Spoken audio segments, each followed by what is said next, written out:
Olá, hoje a gente vai mergulhar num assunto que é simplesmente fascinante: a conexão entre a nossa mente, o nosso cérebro e a nossa capacidade de mudar emocionalmente. Vamos descobrir como certas experiências, principalmente a terapia, podem literalmente redesenhar a fiação do nosso cérebro. E para começar, uma pergunta que no fundo todo mundo já se fez. Será que a gente está preso aos nossos padrões emocionais? Quer dizer, o jeito que a gente reage às coisas, isso é algo fixo para a vida toda? Muita gente acha que sim, mas a ciência hoje conta uma história bem diferente. E essa nova história começa colocando por terra uma ideia muito antiga, um verdadeiro mito: o de que o cérebro de um adulto não muda mais. Acontece que essa visão, bom, ela já ficou para trás há muito tempo. Pensa só. Por séculos e séculos, a gente encarou o cérebro como uma máquina que depois da infância estava pronta. O hardware estava instalado e não tinha mais o que fazer, sem chance de upgrade. A estrutura era aquela e pronto. Só que essa ideia foi completamente demolida. Especialmente nos últimos anos, ali no período pós-pandemia, a neurociência teve uma explosão de pesquisas. E esse boom de conhecimento simplesmente virou o jogo, mostrando que o cérebro está longe de ser algo estático. E essa quebra de paradigma nos leva a um conceito que é um verdadeiro divisor de águas na ciência. Uma ideia que é, na verdade, a base para qualquer mudança pessoal, para qualquer crescimento. O nome desse superpoder é neuroplasticidade. O que isso quer dizer? Que nosso cérebro não é um circuito fechado gravado em pedra. Ele é uma rede super dinâmica que se reorganiza o tempo todo. Cada coisa nova que a gente aprende, cada experiência que a gente vive, está lá ativamente moldando a fiação cerebral. E essa reforma no cérebro acontece de duas maneiras principais. A plasticidade estrutural é como se a gente abrisse novas trilhas numa floresta, criando conexões que não existiam antes. Já a plasticidade funcional é como se a gente pegasse as trilhas que já existem e as asfaltasse, deixando a comunicação ali muito mais rápida e eficiente. As duas são fundamentais. Agora, aqui vem o ponto mais importante de todos. Essa capacidade de mudar não é exclusiva das crianças.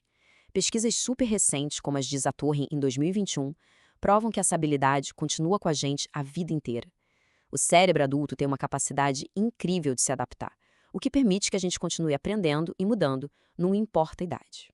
Ok, então se o cérebro tem todo esse poder de se reconfigurar, qual seria uma habilidade que realmente vale a pena desenvolver? A resposta para isso nos leva direto para a inteligência emocional.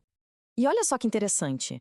Do mesmo jeito que a neuroplasticidade derrubou o mito do cérebro fixo, a ciência hoje mostra que inteligência emocional não é um dom. Não é algo que a pessoa tem ou não tem. É uma capacidade, um conjunto de habilidades que podem, sim, ser desenvolvidas e treinadas.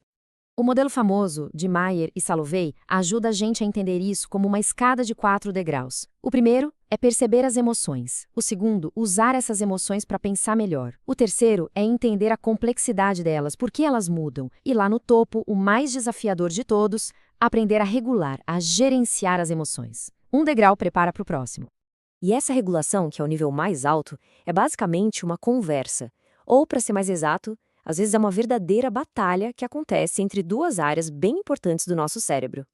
É assim, ó. De um lado, tem a amígdala. Pensa nela como o alarme de incêndio do cérebro. É super rápida, detecta qualquer sinal de perigo e já dispara uma reação impulsiva. Do outro lado, tem o córtex pré-frontal. Esse é o gerente. Ele é mais lento, mais analítico. O trabalho dele é olhar a situação com calma e dizer para a amígdala: "Ei, relaxa aí, foi só um alarme falso."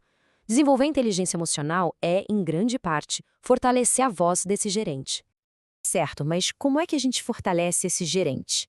É exatamente aqui que a terapia entra em cena. E não como uma simples conversa, mas como uma ferramenta para a gente usar a neuroplasticidade de forma intencional. O ambiente da terapia, que é seguro, que é focado, cria o cenário ideal para o tipo de experiência que o cérebro precisa para gerar mudanças que ficam.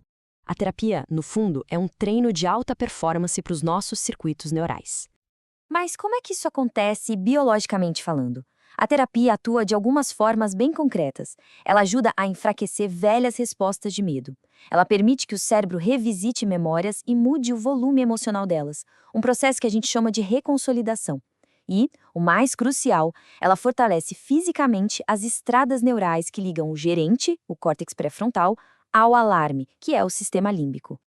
E isso é brilhante, porque mostra como ideias antigas da psicologia e as descobertas mais modernas da neurociência estão, finalmente, se encontrando. Como diz o pesquisador Mark Solms, aquilo que a psicanálise sempre chamou de mudança de mente pode ser visto hoje como a neuroplasticidade acontecendo na vida real. Essa união de mundos já está construindo o futuro da saúde mental. Vamos ver rapidinho o que isso significa? Esse campo novo que está surgindo dessa junção já tem nome. É a neuropsicanálise. É essa energia poderosa entre o entendimento profundo da mente humana, que vem da psicanálise, com o entendimento do funcionamento do cérebro, que vem da neurociência. E por que isso é tão importante? Primeiro, porque valida a terapia como uma intervenção biológica que muda o cérebro de verdade. Segundo, porque abre espaço para práticas como o mindfulness, que são ótimos exercícios para estimular a neuroplasticidade. E olhando para o futuro, o objetivo é chegar em tratamentos cada vez mais personalizados, pensados para o perfil neuroplástico de cada pessoa. Para a gente terminar, fica aqui uma reflexão. Se uma experiência mental, como uma conversa terapêutica, tem o poder de alterar fisicamente o hardware do nosso cérebro, isso nos leva a uma pergunta muito maior. Qual é o verdadeiro potencial da nossa própria mente para mudança e para crescimento? Fica aí a provocação. Obrigado pela companhia e até a próxima!